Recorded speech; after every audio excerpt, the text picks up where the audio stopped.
Hello everybody, welcome to the Political Vigilante. My name is Graham Elwood. Guess what?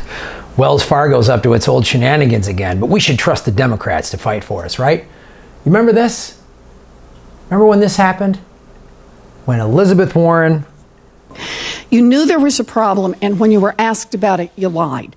This is about personal responsibility. Wells Fargo cheated millions of people for years. The Federal Reserve should remove all of the current board members who served during the fake account scam. And Mr. Sloan, you say you've been making changes at Wells Fargo for 30 years, but you enabled this fake account scam, you got rich off it, and then you tried to cover it up. At best, you were incompetent. At worst, you were complicit. And either way, you should be fired. Wells Fargo needs to start over, and that won't happen until the bank rids itself. Yeah, I can't hear that anymore. That was Elizabeth Warren, right? Well, this is what just came out, and this is an article that was in the American, well, it was actually in the Charlotte Observer. And you're watching Political Vigilante. This Wells Fargo mistake cost hundreds of people their homes. This was by Dion Roberts. It was in the Charlotte Observer, August 8th. So that video was from a couple years ago of Elizabeth Warren giving that Wells Fargo guy what for. Boy, she really stuck it to him. It was great. She was calling him on it. That guy walked out of there with a $124 million severance package. Not in jail. She's like, you should go to jail. Well, you have the authority to put him in jail, and you didn't. Then Elizabeth Warren, then I think 6 months later, helped signed over $80 billion to Trump for the war machine. But here's what Wells Fargo's up to now. And more empty-handed repercussions, like nothing's going to happen.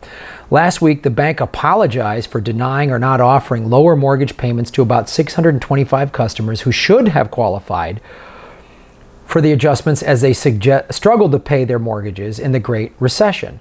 Wells said this after the air. About 400 people in the group ultimately lost their homes to foreclosure.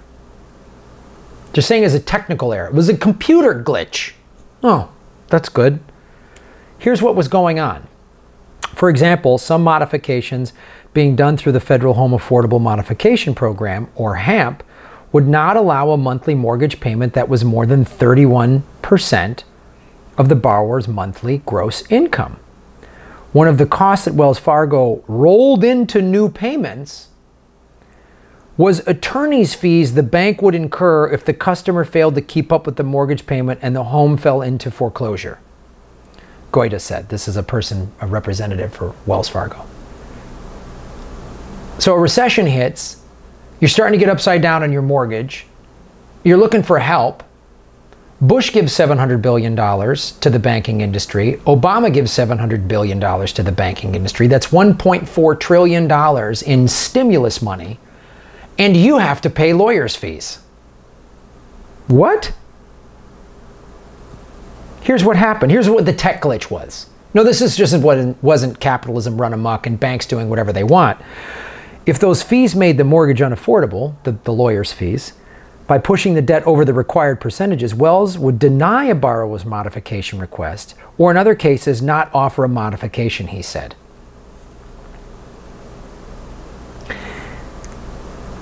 For the 625 customers, the computer program miscalculated the attorney's fees as higher than they actually were, he said. If those fees had been correctly calculated, the borrowers would have qualified for modifications. The bank said customers were not charged the incorrect attorney's fees.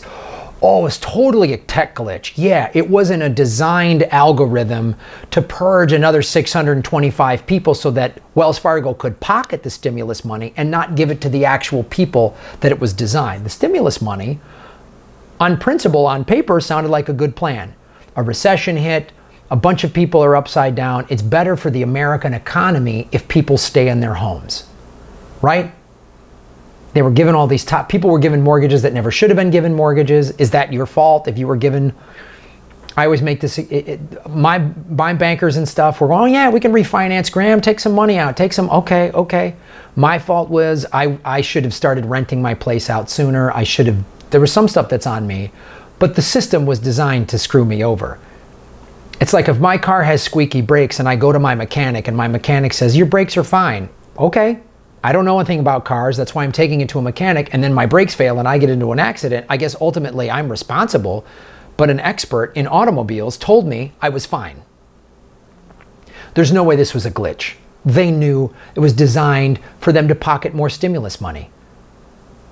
Every dollar that they didn't have to give and help people, and then they could sell the homes and sell them again because they own the mortgages anyway. That's what One West Bank did with my mortgage. So Wells Fargo was doing this. One West was buying mortgages, doing robo-signing for 30–40% of its value, kicking the people out if they were in profitable neighborhoods, and then selling the home again. So they bought the mortgage at a profit. They bought the mortgage with taxpayer dollars. Then they sold it and kept the profit and didn't help the people that needed to be helped. You see that? What a great scam. What a great scam.